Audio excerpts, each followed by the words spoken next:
پھر اس کے بعد سوال یہ اٹھا کہ آخر اگر یہ حق علی کا تھا، کل یہاں پہ گفتگو رک گئی تھی، تو مولا علی نے تلوار کیوں نہ اٹھائی؟ کل میں نے کوشش پوری کی کہ جلدی جلدی اس کا بھی جواب دیا جا سکے۔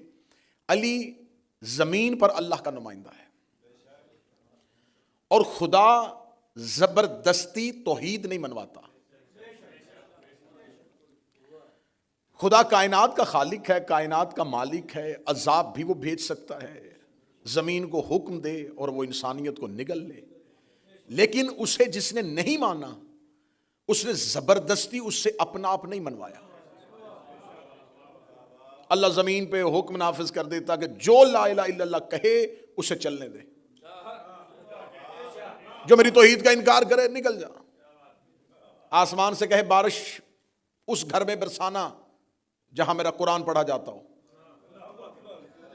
زمین سے کہتا کھیتی صرف اسے دینا جو کلمہ پڑھ کے بوئے، لیکن خدا نے ایسا کوئی قانون نہیں بنایا، کیونکہ خدا کے ہاں یہ قانون ہے، یہ قدرت کا مرکزی اصول ہے کہ وہ زبردستی کچھ بھی نہیں منواتا۔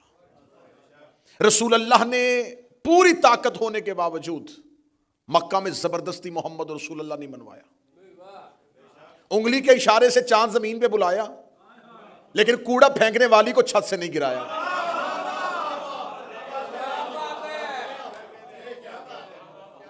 آسمان سے چاند زمین پہ بلا لیا، انگلی کا اشارہ کیا، کمر دو ٹکڑے کر دیا، لیکن ابو جہل کے سینے کو انگلی سے نہیں چیرا۔ سختیاں برداشت کی، شیب ابی طالب برداشت کیا، طائف میں پتھر کھائے، زبردستی محمد رسول اللہ نہیں منوایا۔ اس کا مطلب ہے کہ جب اللہ زبردستی لا الہ الا اللہ نہ منوا کے اللہ رہتا ہے، مصطفیٰ زبردستی محمد رسول اللہ نہ منوا کے رسول رہتا ہے، تو علی زبردستی اپنی امامت نہ منوا کر بھی علی رہتا ہے۔